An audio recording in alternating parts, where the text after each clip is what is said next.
Good morning, dear student. I am Monica Khirajani, Assistant Professor in the Department of Computer Science and Engineering, SIIT Bhopal. Today, I am discussed about the process synchronization, and this topic is covered in the unit number 4 of the operating system.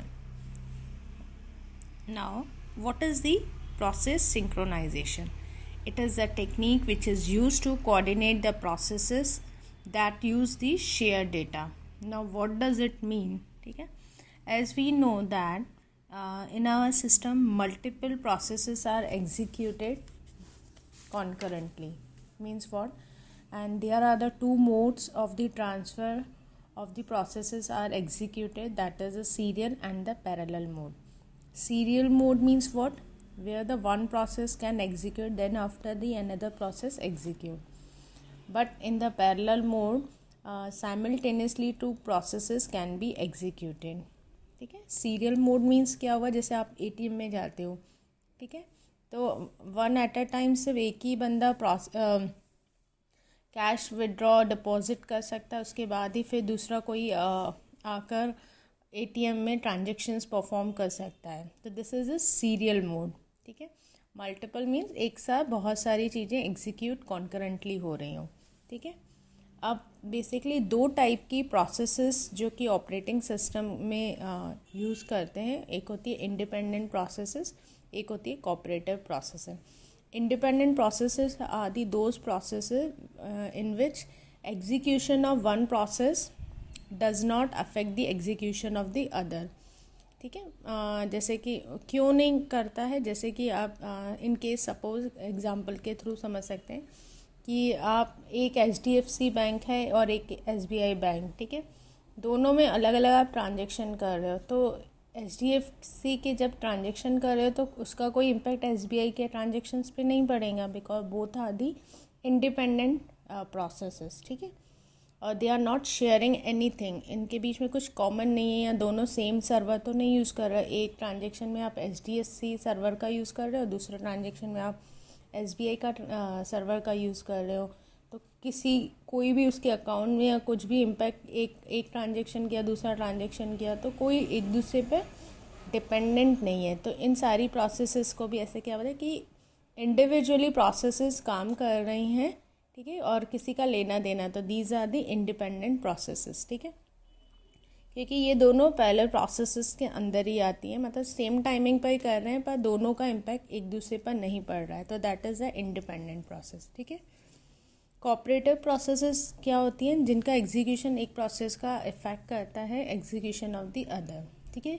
क्यों करता है? क्योंकि they share the variables, memory, buffer and the resources. मतलब cooperative में क्योंकि इनको क्यों बोलते हैं cooperative, because they are sharing something, मतलब there is a common something among the processes. अब वो क्या क्या कॉमन होता है कि दे कैन, उनके बीच में उनको कोऑपरेटिव क्यों बोल रहे हैं, क्योंकि उनके बीच में क्या क्या शेयरिंग हो सकती है. वेरिएबल की शेयर हो सकता है, मेमोरी और बफर शेयर हो रहा हो, या रिसोर्सेज शेयर हो रहे हो, CPU, प्रिंटर, स्कैनर.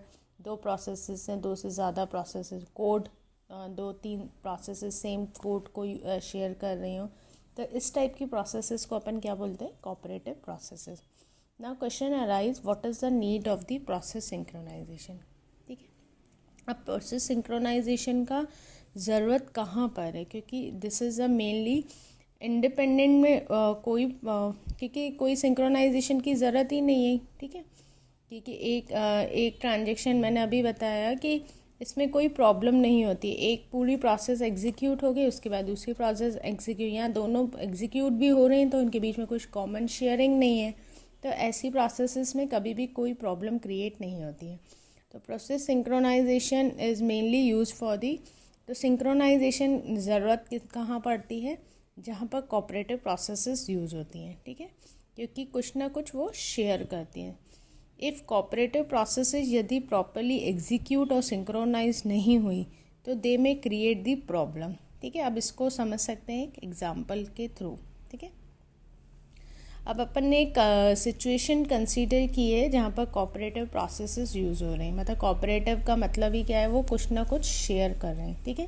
तो अपन ने अभी एज्यूम किया है इस एग्जांपल में कि एक P1 प्रोसेस है, ठीक है, वो कुछ सेट ऑफ इंस्ट्रक्शन को एग्जीक्यूट कर रहा है, एक P2 प्रोसेस है वो भी कुछ सेट ऑफ इंस्ट्रक्शन को एग्जीक्यूट कर रहा है।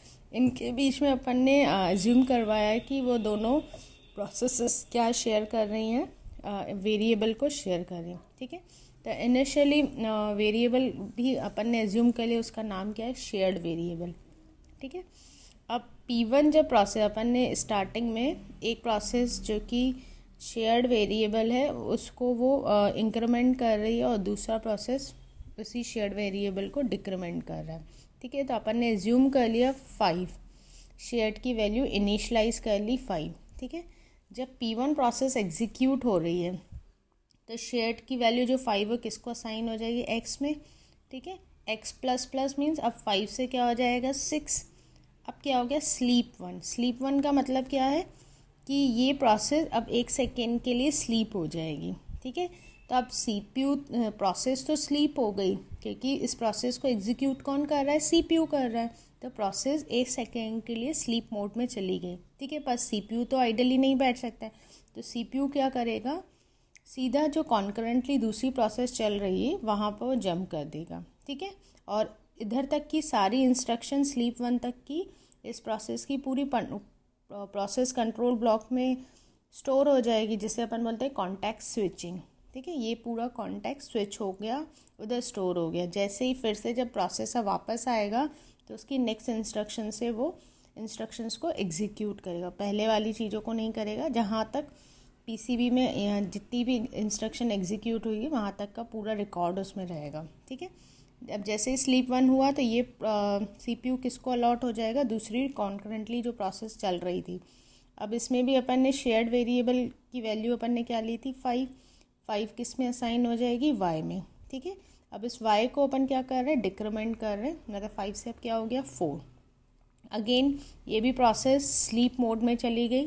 ठीक है, तो जैसे ये स्लीप में गई तो CPU फिर से किसको अलॉट हो जाएगा, P1 प्रोसेस को।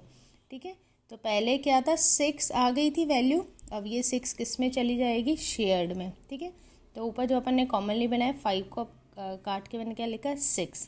ठीक है, अभी तक 6 वैल्यू है। अब यहाँ के बाद कोई इंस्ट्रक्शन है नहीं तो ये प्रोसेस टर्मिनेट हो जाएगी और फिर CPU किसके पास चला जाएगा, P2 प्रोसेस के पास। ठीक है, तो यहाँ तक y की वैल्यू क्या स्टोर हुई होगी PCB में 4, और 4 अगेन अपन ने 6 को यदि y की वैल्यू क्या आई 4 और ये मैंने किस में असाइन कर दी 4। ठीक है, तब मतलब फाइनली रिजल्ट क्या मिला अपन का 4।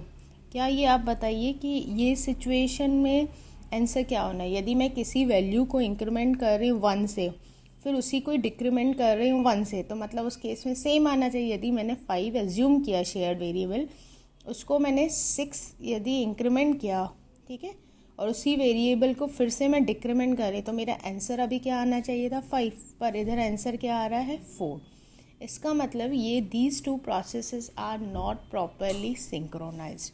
ठीक है, इसका मतलब ही क्या है, ये दोनों प्रोसेसेस अभी अपन ने बताया थी कोऑपरेटिव प्रोसेसेस में ही प्रॉब्लम आती।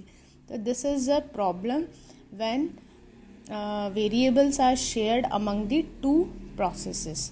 ठीक है, तो it is the condition where the several shared processes tries to access the resources of variable and modify the shared data concurrently, and outcomes of the process depend on the particular order of the execution that leads to the inconsistent, and this condition is called the race condition। ठीक है, क्योंकि मैंने इधर answer क्या मिलना था, ये था 5 को यदि मैंने इंक्रीमेंट किया 6 और वही दूसरा प्रोसेस को फिर से डिक्रीमेंट करना है तो 5। ठीक है, तो मतलब ये दोनों प्रोसेसेस प्रॉपरली सिंक्रोनाइज नहीं है, ना ही एग्जीक्यूट हुई। तो इस प्रॉब्लम को अपन क्या बोलते हैं, रेस कंडीशन। ठीक है, क्योंकि इनकंसिस्टेंट डेटा मिला अपन को, और इस कंडीशन को अपन अवॉइड किसके थ्रू कर सकते हैं, प्रोसेस सिंक्रोनाइजेशन की हेल्प से, जिसमें अपन in which we allow only one process to enter and manipulate the share data in the critical section. ठीक है, नेक्स्ट क्लास में अपन डिस्कस करेंगे किस तरीके से प्रोसेस सिंक्रोनाइजेशन की हेल्प से अपन रेस कंडीशन को अवॉइड कर सकते हैं। Thank you.